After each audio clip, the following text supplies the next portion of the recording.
dos hemisferios, ¿no? Dos hemisferios que son laterales, ¿verdad? Unidos por el vértice, ¿ok? El vértice. No nos vamos a aprender todos los, o sea, quieren aprender todos los pedacitos de vértice, ¿verdad? Lo necesario. ¿Ok? Entonces,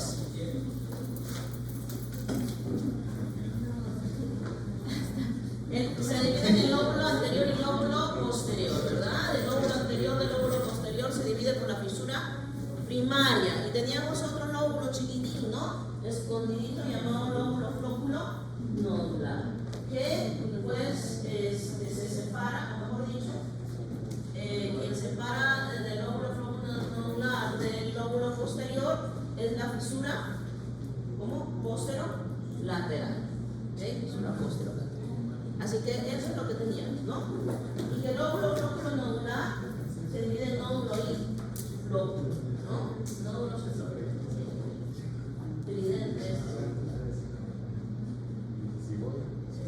Muy bien, entonces, como les había dicho, cada hemisferio, ¿no? Consta de 3 lóbulos principales. Y entonces tenemos el lóbulo anterior, que es el que recibe principalmente, miren, información de la médula vesicular. ¿Okay? Está separado del lóbulo posterior, como les dije, por la fisura primaria, y unido al lóbulo anterior contralateral, ¿por quién? Por el vértice, ¿no? En la línea media. Entonces ya sabemos aquí algo, que el lóbulo anterior que está recibiendo fibras de la médula vesicular. ¿Okay? Bien, seguimos con el lóbulo posterior. El lóbulo posterior recibe información ¿de dónde? Tronco cerebral. Del tronco del cerebro, ¿no? El tallo cerebral y de la corteza cerebral. ¿Okay? Y ahí está recibiendo información. Y está separado, como habíamos dicho, del lóbulo flóculo nodular por la fisura posterolateral. Y también está unido con el otro lóbulo a través del vértice. Y el tercer lóbulo es el lóbulo flóculo nodular. Lóbulo flóculo nodular recibe informaciones ¿de dónde? De los núcleos vestibulares. ¿Ven?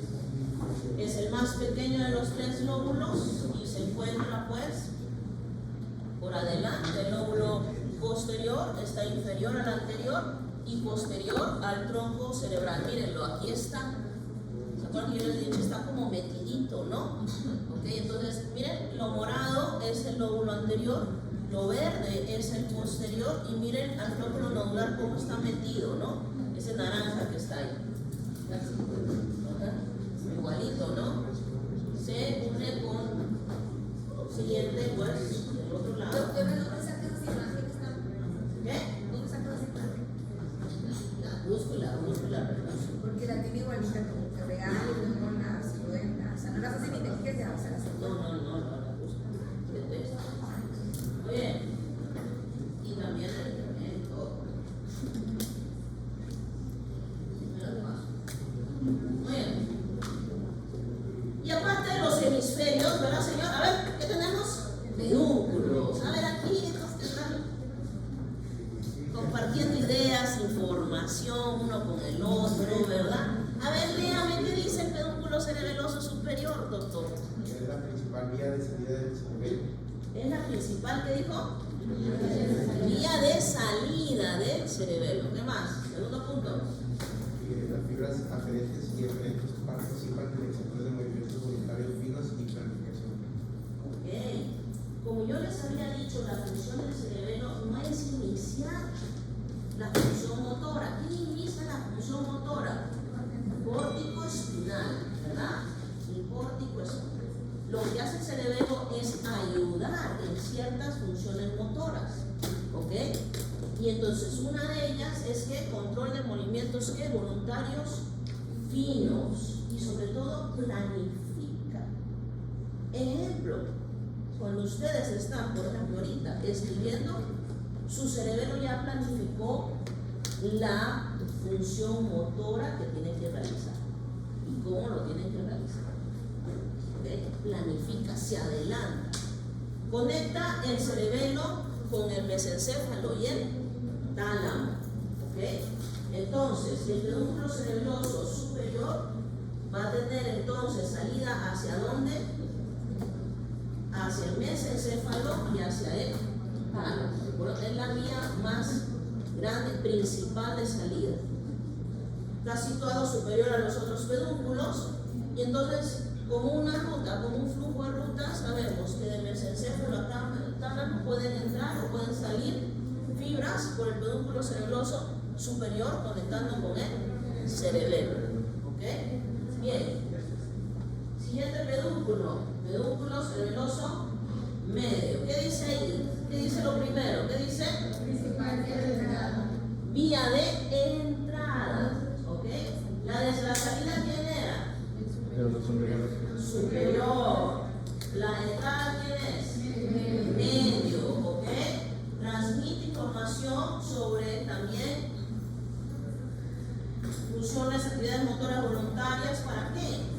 Para el aprendizaje motor y la coordinación fina. ¿Cómo aprende usted lo motor? Hay tres formas de que ustedes tienen que aprender una actividad motora: trayectoria, coordinación y fuerza. ¿Okay? Si yo quiero tirar un papel a un cesto de basura, ¿qué voy a hacer?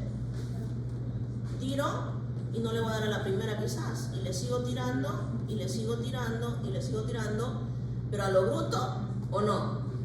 Ya cognitivamente yo voy viendo qué trayectoria, cómo coordino, en qué fuerza muscular lo voy a hacer, hasta que yo aprenda a tirar ese papel al cesto de la basura de cierta distancia. Y así yo seguiré haciéndolo continuamente y mi cerebelo está aprendiendo. Entonces él aprende de sus errores. ¿Okay? Exacto. Él aprende de sus errores. Y puede ajustarse también.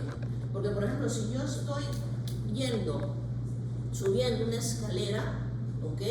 Mi cerebelo es el que está aprendiendo la distancia entre escalón y escalón. Entonces cuando yo vuelvo a subir esas escaleras, yo ya sé qué distancia. ¿Ustedes no se han dado cuenta de la distancia de los escalones? Sí. ¿Sí? Unos a veces es más alto y ustedes dicen, ay caray, cuando bajan, ¿no? Ya sé que este no está bien, ¿no? Y entonces tengo que ir con cuidado. Entonces, eso es lo que aprende el cerebelo y te mantiene entonces equilibrado. ¿Okay? Entonces, eso es una forma de que el cerebelo funcione.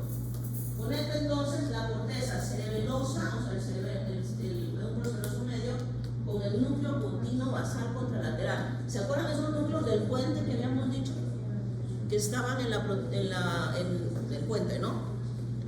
Dentro de esas fibras transversas que pasaban y que hacían la barriguita del puente. Bueno, ahí inician desde esos núcleos del puente. Y son estas fibras son las que están pasando y formando el pedúnculo cerebroso medio.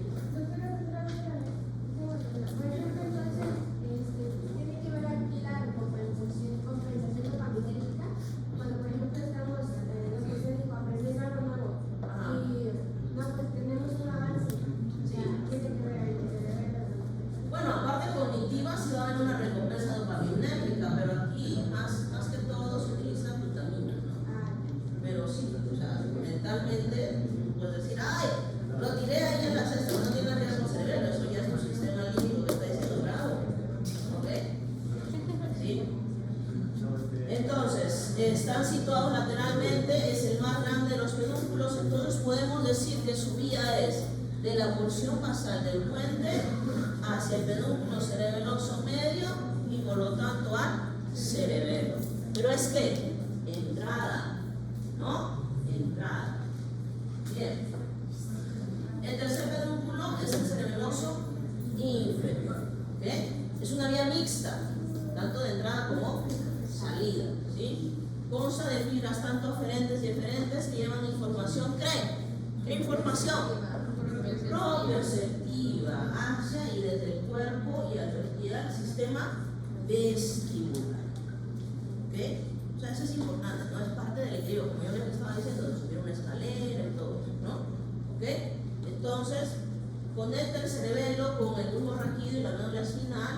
¿Para qué? Para el equilibrio, la postura y corrección en tiempo real de movimiento, ¿no? De lo que estaba diciendo hace un momento. Situado medialmente al pedúnculo medio, y entonces su vía va a ser de bulbo raquídeo, ¿verdad? Y di vuelta del pedúnculo cerebroso inferior y di vuelta ¿a dónde? Al cerebro. ¿Ok? ¿Hasta aquí bien? No menos que sepan que existen pedúnculos, ¿no? ¿Quién irriga el cerebelo? Pues las arterias cerebelosas. Las arterias cerebelosas, que son parte pues de la vertebral y de la basilar. ¿Okay? Entonces tenemos a la arteria cerebelosa superior, si la ven ahí arriba, ¿verdad? ¿Qué más o menos estará irrigando? El lóbulo anterior, ¿no? Y parte del lóbulo posterior, ¿no? La siguiente, la arteria cerebrosa inferior anterior, que es la AICA, ¿qué está irrigando? ¿Qué ven? El lóbulo flóculo nodular, ¿no? Un poquito del lóbulo anterior y un poquito del lóbulo posterior. Y la pica de la arteria cerebrosa inferior posterior, ¿verdad? Lo que es todo lo que es el lóbulo posterior. ¿Se dan cuenta? ¿Ok? Entonces, las tres arterias cerebelosas, ¿sí? Bien, seguimos. Y el drenaje venoso no lo puse aquí, pero el drenaje venoso tiene que ver con las venas cerebelosas, que las venas cerebelosas van a drenar hacia los senos petroso superior y de ahí al transverso, y el transverso pues va al sigmoideo y a la vena yugular. ¿Sí? Así es el drenaje de cerebelo. Bien. Ya habíamos visto que tenemos en la estructura interna, ¿verdad? Muchachas, doctoras, médicas, colegas, gracias. Corteza cerebelosa de sustancia gris, corteza, núcleo interno de sustancia gris también, y pues 4 pares de núcleos cerebelosos. Ya habíamos visto que el árbol de la vida, ¿no? Que era esto. ¿El núcleo interno es sustancia blanca o gris? Los núcleos internos es, perdón, sustancia blanca. ¿Ok? Y los núcleos cerebelosos es sustancia gris, ¿no? Ahí los vemos, ¿no? ¿Ok? Bien, ahora sí. Vamos a hablar, ahora sí présteme atención porque aquí va a ser un poquito compactita la información. ¿Ok? Así que, si no entendemos esto, ya no entendimos nada. Bien. En la corteza cerebelosa tenemos cuerpos celulares, tenemos dendritas y tenemos conexiones sinápticas. ¿Okay? Entonces, la capa más externa se llama capa molecular. Esta capa más externa está rica en fibras. ¿Okay? Casi no encontramos cuerpos celulares, es mayormente fibras. ¿Okay? Hay por ahí algunos cuerpos celulares, pero mayormente son. Luego sigue la capa intermedia, que es una capa que está constituida por unas células llamadas células de Purkinje. ¿Okay? Las células de Purkinje son células grandes, ¿okay? Un cuerpo grande, un axón largo. Y la capa interna tenemos a la capa granulosa, en la cual se ven como muchos gránulos porque son prácticamente cuerpos celulares. ¿Okay? Y estos cuerpos celulares se llaman células granulosas. ¿Okay? Células granulosas. Y ahorita vamos a ver cada capa de ellas, pero vamos a darle un vistazo así, ¿no? Si se dan cuenta, miren, todo lo que es corteza, todo lo que está rosita, más todo lo que está granular, y lo que está en el medio de la sustancia blanca.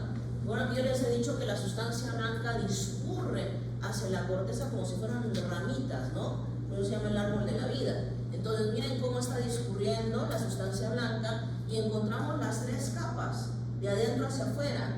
Capa granular, no vemos todavía la capa células de Purkinje, pero esta que ven, que está muy blanquita, esa es porque son puras fibras, que se llama capa molecular. Capa molecular, ¿no? Bien. Un poquito más cercano, vemos ahora lo que es la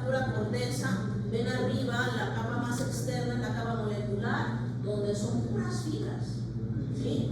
Y luego ya se comienzan a ver otra capita en medio de ellas, que es la capa intermedia, donde vamos a encontrar las células de Purkinje.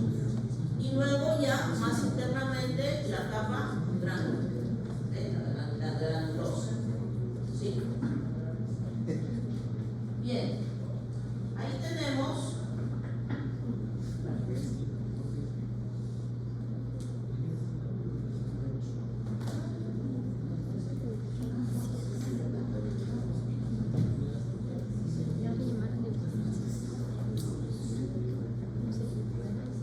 código azul.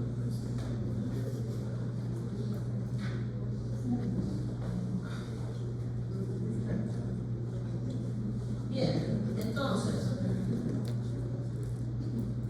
ahí vemos ya la capa intermedia, que sería la capa donde vemos las células de Purkinje. ¿La ven cómo son de grandes las células de Purkinje? ¿Sí? Ahí se ve bien, ¿no? A comparación de las otras células granulosas que están abajo, ¿no? La célula de Purkinje es grande, ¿no? Y la célula de Purkinje va a dar pues sus dendritas, porque es una multipolar, va a dar sus dendritas hacia lo que es la capa externa, la capa molecular, ¿ok? Y su axón va a ser largo, que va a ir directamente a los núcleos cerebelosos, ¿ok? Entonces esa es de las más importantes, porque todo va a salir, todo entra, ¿ok? ¿Y por quién va a salir? Por la célula de Purkinje, ¿ok? Cuando entra toda la información, ¿sí? Todas las neuronas comienzan a hacer sinapsis de los diferentes lugares que hemos visto y que vamos a ver, todas al final salen toda la información por las células de Purkinje. Entonces, hablando de cada una de ellas, vemos que la granulosa es la más, ¿ok? Y se compone de dos tipos de células. Las células granulosas son las células granulares y las células de Golgi, ¿ok? Las células granulares son células que excitadoras, ¿ok? Excitadoras. Y las células de Golgi son inhibitorias, son interneuronas corticales, solamente las vemos ahí, que en la corteza, y son inhibitorias. Bien, mientras que las células granulares, el glutamato es el neurotransmisor de excelencia para que sea estimuladora, excitadora. Mientras que la glicina es el neurotransmisor clave para las células de Golgi, inhibidores. Ya están viendo diferencias, ¿no? De las células granulares, los axones de las células granulares son fibras paralelas que van a estimular las células de Purkinje, mientras que la de Golgi los axones terminan en las dendritas de las células. ¿Qué dice? Miren, es tan simple. Les voy a hacer un dibujito de una célula granular. Entiéndanme mi dibujo. ¿Ok? La célula granular, ¿ok? Está ahí, ¿sí? La célula granular, ¿ok? Va a mandar su axón. Dice, ¿sus axones a dónde van a ir? Van a pasar, aquí está la capa granular, aquí está la capa de las células de Purkinje y esta es la capa, pues, molecular. Entonces, lo que va a hacer la célula granular es mandar su axón y que dice, se bifurca el axón y discurre paralelamente a la capa molecular, así, discurre, ¿ok? Y las células de Golgi están acá, ahí está la célula de Golgi, ¿sí? Cuando la célula granular manda su axón para acá, lo hace de forma excitatoria, ¿ok? Y también manda tantito para acá con la célula de Golgi, ¿sí? La célula de Golgi lo que va a hacer es venir acá, no tanto para allá, no para acá, va a venir a la célula granular y también se va a juntar con la célula granular. Por eso que dice que los axones terminan ¿en dónde? En las dendritas de las células. ¿Ok? ¿Sí? ¿Y este qué función tiene? Entonces es un feedback que hace. Mientras que la granulosa se está excitando, ¿ok? La Golgi lo que hace es pararla luego, inhibirla, ¿ok? Y esa es la función que se está haciendo, ¿sí? Entonces, cuando la granular se excita, excita a la Golgi también, ¿ok? Y la Golgi, al ser excitada, ¿qué va a dar? Inhibición, mecanismo de inhibición, ¿ok? Inhibe a quién? A la granulosa, ¿ok? Y así se va haciendo un equilibrio, ¿ok? ¿Bien? ¿Estamos? Entonces ahí entendemos la capa granulosa. Bien. ¿Algo que quieran compartir? ¿Dudas? ¿Preguntas? Le estoy preguntando. Por eso, ¿dudas o preguntas? ¿No? Muy bien. Ahora, las células de Purkinje. Las células de Purkinje están en la capa intermedia y consta también de dos tipos de células. Las células de Purkinje, que como son grandes, es una neurona que necesita su propia glía, ¿ok? Su propia neuroglía, y su propia neuroglía se llama la glía de Werner, ¿ok? Pero vamos a hablar de la célula de Purkinje nada más. Las células son las más grandes de la corteza cerebelosa, ¿ok? ¿Son qué? Inhibitorias, son inhibitorias. ¿Y utilizan qué? GABA, ¿ok? Utilizan GABA. Inhiben a las neuronas de los núcleos cerebelosos profundos, ¿ok? Son las únicas neuronas eferentes de qué? De la corteza cerebelosa. ¿Quién es la única salida? Células de Purkinje, ¿ok? Células de Purkinje. Bien, están dispuestos en una monocapa, o sea, una sola capita, ¿ok? Y los axones avanzan hacia los núcleos cerebelosos y a la capa molecular. Miren, aquí van a estar los núcleos cerebelosos, ¿ok? Ahí están los núcleos cerebelosos. Y entonces tenemos aquí a quién? A la neurona, ¿verdad? A la célula de Purkinje. La célula de Purkinje va a tener dendritas, una infinidad de dendritas, ¿no? ¿Ok? ¿Sí? Ahí está. ¿Ok? Y tiene un axón grande. ¿Ven cómo estas dendritas están haciendo sinapsis con la granulosa? ¿Sí? Aquí van a estar haciendo sinapsis con la granulosa. Entonces, ¿la granulosa qué le va a hacer? La va a estimular. ¿Pero qué función tiene la Purkinje? ¿Qué va a hacer? Inhibición de los núcleos cerebelosos. ¿Ok? Inhibición de los núcleos cerebelosos. Y pues, como es la principal salida, necesita tener su glía, bueno, la glía de Werner, que son astrocitos especializados y que pues obviamente están estrechamente pues ahí cercanos a la célula de Purkinje para ayudar. ¿Ok? ¿Estamos? Bien.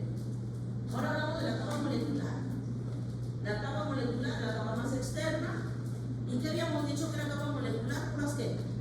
Fibras, ¿no? Bueno, pero ahí también encontramos dos tipos de células que son células inhibitorias y que también utilizan GABA, ¿ok? Se llaman las células estrelladas, unas son células estrelladitas, ¿ok? Y la otra es las células en cesta, las células en cesta. ¿Okay? Y estas van a ser, miren, las células estrelladas están localizadas en la capa molecular superior y la de cesta en la molecular profunda. Las estrelladas, los axones terminan en las dendritas de qué? De las células de Purkinje. Y aquí también las de cesta terminan en las dendritas de las células de Purkinje. Entonces, ¿qué sucede? Como viene la granulosa, ¿ok? Y la granulosa está excitando la célula de Purkinje. La célula de Purkinje, ¿cuál es su función? Inhibitoria. Okay. Entonces, cuando viene la granulosa y excita la célula de Purkinje, entonces, de acuerdo a la función, lo que van a hacer las estrelladas y las de cesta, ¿qué van a hacer? Van a mandar su axón para acá. ¿Y qué van a hacer? Inhibitorias. Y van a inhibir a la célula de Purkinje. Y ese es otro feedback que hay ahí, ¿no? ¿Ok? Y entonces, la célula de Purkinje ahora, ¿qué va a hacer? Ya no va a inhibir, ya va a estar inhibida. Entonces, ya la salida de la neurona que tenemos aquí, para allá, la salida completa al cerebelo, ahora ¿qué va a hacer? ¿Sí? Estimulatoria. ¿Sí entendemos las inhibiciones y las estimulaciones o no? O las excitaciones neuronales. Ay, señor, muy bien. Déjame ver cómo se las explico. Bien, vamos a hacer un ejemplo. A ver, dos neuronitas aquí que me ayuden. Ándale, muy bien.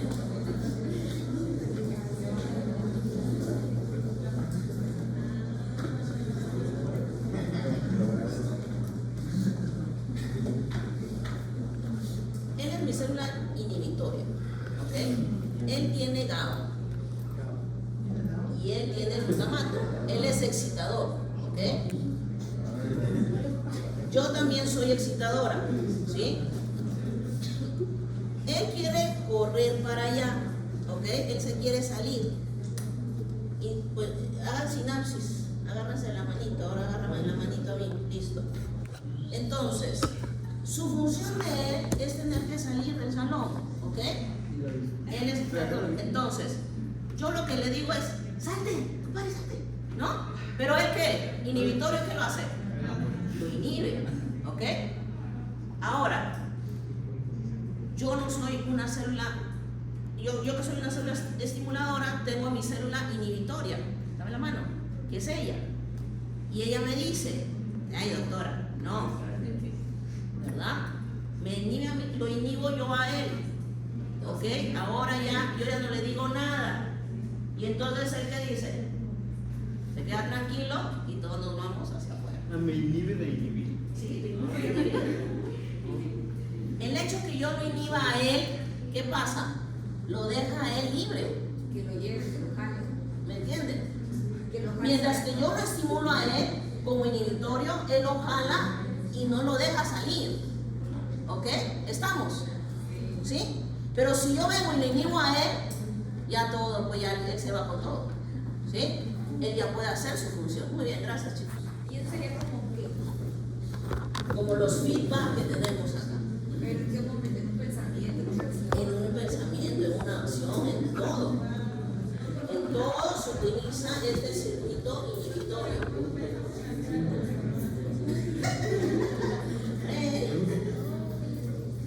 No tanto. Pero ¿se acuerdan que yo les había dicho del aprendizaje motor? sí, Estoy aprendiendo. ¿Cómo aprende el cerebelo? Pues va estimulando repetición, ¿no? Y va inhibiendo algunas cosas. Y no, mira, ahí le voy inhibiendo tantito para acá, así que le vaya. ¿Ok? Pero siempre va a haber una estimulación, ¿ok? Y esa estimulación va a terminar, no siempre es constante. Entonces, como no siempre es constante y al momento de terminar, tiene que haber alguien que lo pare. Porque la estimulación va a seguir, va a seguir, va a seguir. ¿Ok? puede ser el pensamiento y acción. Puede, claro. O sea, si lo vemos a global, sí. Dime. Por ejemplo, doctora, ¿la epilepsia podría ser un exceso de excitación neuronal? Exacto. No hay una inhibición recíproca. ¿Se acuerdan? La primera clase cuando vimos los circuitos neuronales. ¿Sí? Los circuitos neuronales, ¿qué hacían? Que habían circuitos reverberantes, ¿no? Que pasaba una señal excitatoria y ahí quedaba para que pueda seguir pasando el pensamiento, por ejemplo, su pensamiento. Que sigue la reverberancia, sigue, hasta que se termina y ya hay inhibiciones y que ya terminó el pensamiento. ¿Ok? Los músculos agonistas y antagonistas utilizan ¿qué? Feedbacks también, ¿no? ¿Sí? Tanto excitatorios como inhibitorios. Y aquí lo estamos viendo también en el cerebelo. ¿Ok? Cuando hay una señal, por ahí les voy a poner un ejemplo, así ya. Si ustedes se bajan la escalera, al bajar la escalera, ¡pum!, se activa una función que la vamos a ver, que es la espinocerebelosa, una función del cerebelo que les va a hacer bajar las escaleras y que no se vayan de bruces. ¿Ok? ¿Sí? Porque inmediatamente el cerebelo va a captar que hay escalones, que hay cambios en el piso.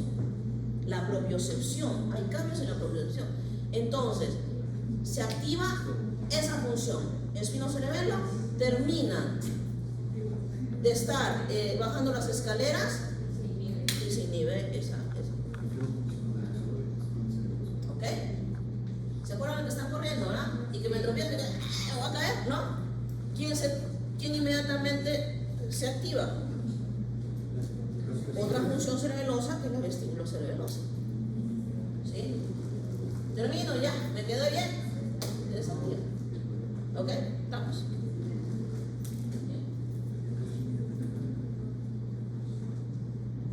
Entonces, ahí lo vemos, la capita, ¿ok? Lo que intenté hacerles aquí, ¿no? Más o menos está ahí, ¿no? ¿Sí?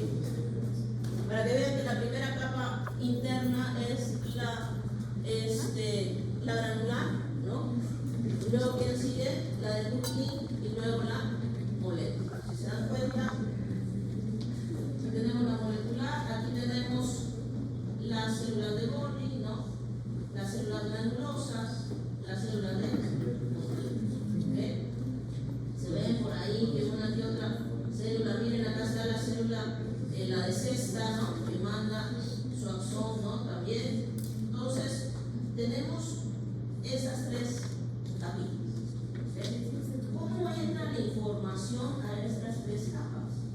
Estoy diciendo, hay dos tipos de fibras, ¿okay? Que van a entrar, que las vamos a llamar las fibras musgosas, que son estas, y las fibras trepadoras. ¿Okay? Y ahorita ya lo vamos luego a ver. Muy bien, vamos a ver los núcleos del cerebelo. ¿Okay? Tenemos núcleos y ya aquí la dejamos por el día de hoy. ¿Okay? Núcleos. Son 4 pares de núcleos, ¿okay? Que están cercanos a la línea media. Y lo vamos a ver, de la línea media hacia el lateral, vemos al núcleo de fastigio, ese verdecito, ¿sí? Los núcleos globosos y el núcleo emboliforme, que están del mismo color, ¿no? Azulitos los dos, ¿no? ¿Por qué? Porque los dos juntos se llaman núcleos interpuestos. Núcleo interpuesto. Y luego ya más lateralmente tenemos al núcleo dentado, como su nombre lo dice, ¿no? Y como ustedes lo ven, parece dientecitos, ¿no? Núcleo dentado. ¿Okay? Entonces, ¿cuáles son? Núcleo del fastigio, globoso, emboliforme y dentado. ¿Ok? ¿Listo? Bien. Están cercanos allá al cuarto ventrículo. Recuerden que entre el cerebelo y el tallo del encéfalo formamos el cuarto ventrículo, ¿no? Entonces ahí está. Miren, ahí está el núcleo dentado, que es el más lateral, ¿ok? Es el núcleo más prominente. Y él manda señales, esta neurona que está saliendo del núcleo dentado, ¿hacia dónde va a ir? Al núcleo ventral anterior del tálamo y al núcleo ventral lateral del tálamo. ¿Ok? ¿Sí? Núcleo dentado, ¿a dónde va a mandar sus referencias mayormente? Al tálamo. ¿Listo? ¿Sí? Bien. El siguiente núcleo, el núcleo interpuesto, que consta de estos dos núcleos. Uno, el núcleo poliforme, que está medial al núcleo dentado. El núcleo globoso, que está situado medial al núcleo emboliforme, y ahí lo vemos. Miren, este es el globoso, ¿no? ¿Sí? Dos globitos, ¿sí? Globoso. Y el emboliforme, un solo globito, ¿sí? Emboliforme. Un emboliforme. Ahí. Globoso, emboliforme. ¿Sí? Entonces, más medial, ¿quién está? Fastigio, luego sigue globoso y luego sigue emboliforme. ¿Okay? Pero estos dos, tanto globoso como emboliforme, forman el núcleo interpuesto. ¿Y estos a dónde van a mandar su información? Al núcleo rojo del mesencéfalo y a la formación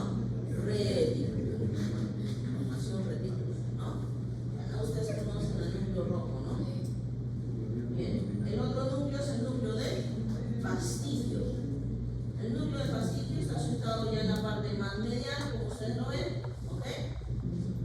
Y manda sus referencias ¿a dónde? Al núcleo vestibular. ¿Ok? Vestibular. Entonces, el dentado, ¿a dónde manda? Al tálamo, y del tálamo va a ir a la corteza, ¿no? ¿Sí? Mientras que el interpuesto, ¿a dónde manda? Al rojo con la Núcleo rojo